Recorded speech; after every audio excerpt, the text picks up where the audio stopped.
Hi guys. Today I'm reading Make Way for Ducklings by Robert McCloskey.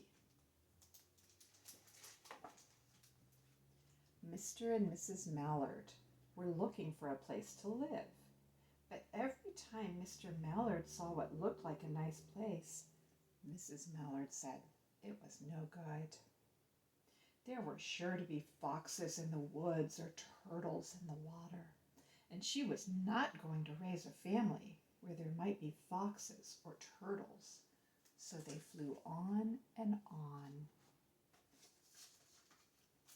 When they got to Boston, they felt too tired to fly any further. There was a nice pond in the public garden with a little island on it. The very place to spend the night, quacked Mr. Mallard. So down they flapped. Here's the little island here. Next morning they fished for their breakfast in the mud at the bottom of the pond, but they didn't find much. Just as they were getting ready to start on their way, a strange, enormous bird came by. It was pushing a boat full of people, and there was a man sitting on its back. "Good morning," quacked Mr. Mallard, being polite. The big bird was too proud to answer, but the people on the boat threw peanuts into the water, so the Mallards followed them all round the pond and got another breakfast, better than the first.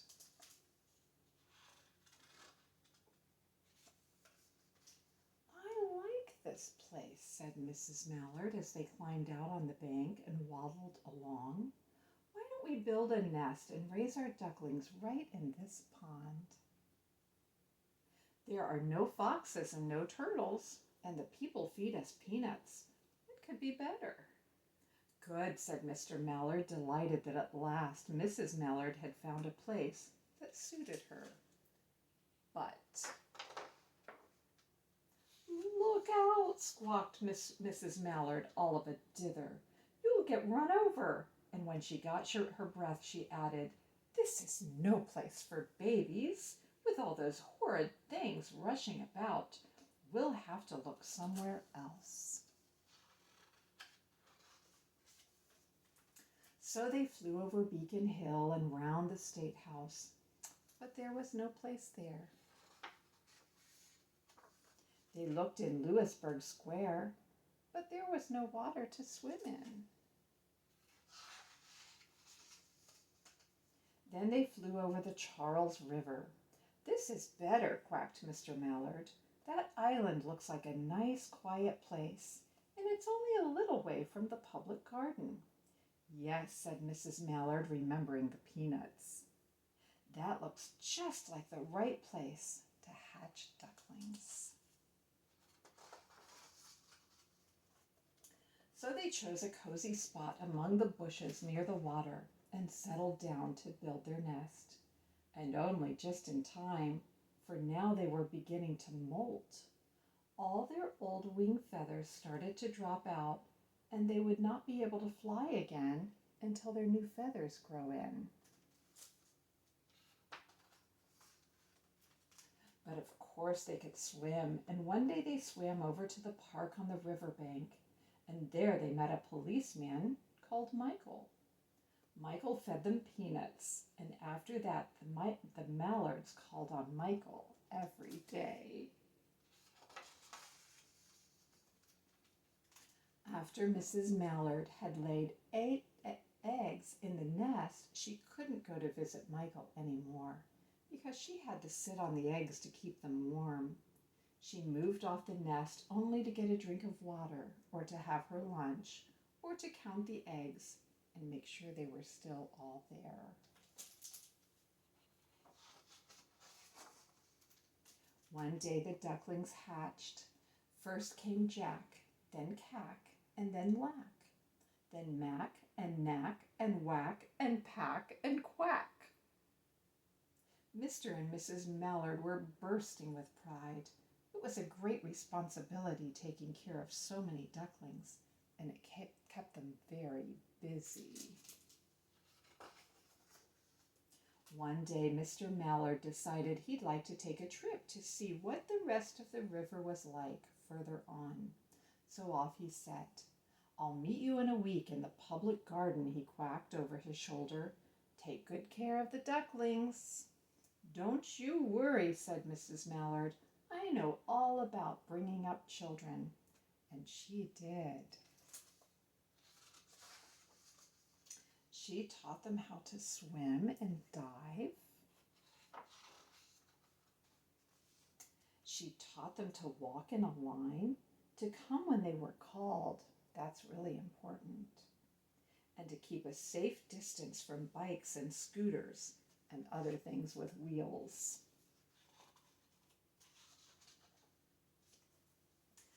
When at last she felt perfectly satisfied with them, she said one morning, "Come along, children, follow me." Before you could wink an eyelash, Jack, Cack, Lack, Mack, Knack, Whack, Pack, and Quack fell into line just as they had been taught. Mrs. Mallard led the way into the water, and they began to swim behind her to the opposite bank.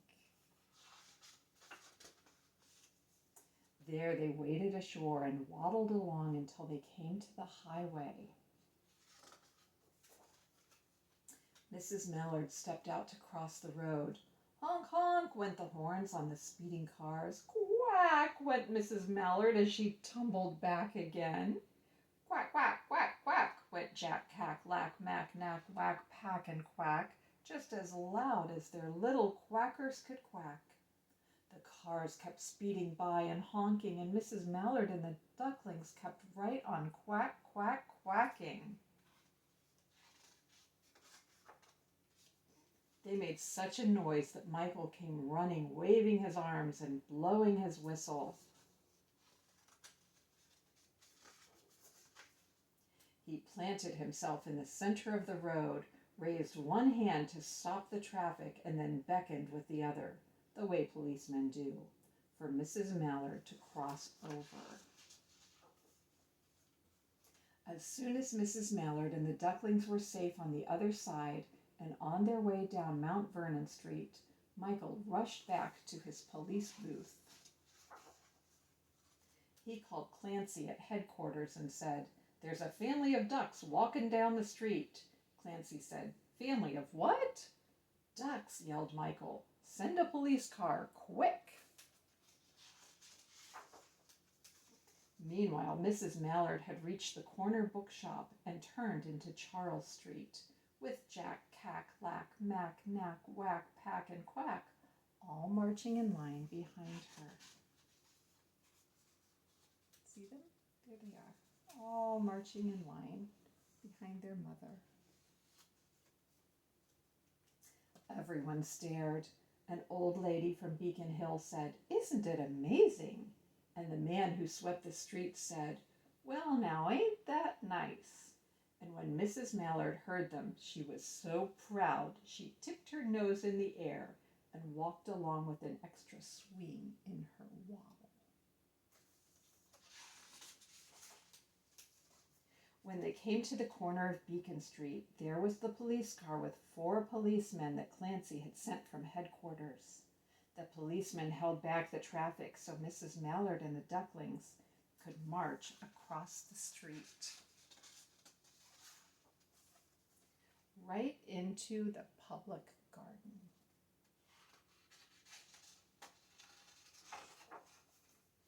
Inside the gate, they all turned round to say thank you to the policemen.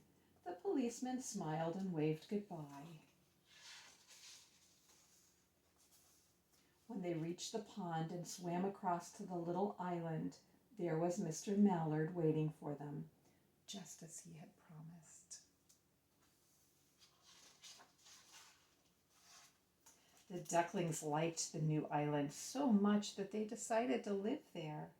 All day long, they followed the swan boat and would eat peanuts. And when night falls, they swim to their little island and go to sleep.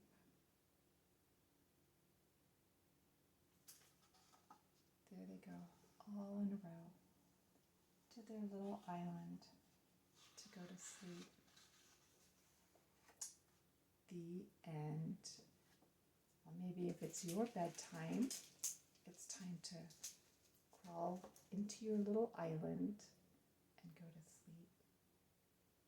Good night.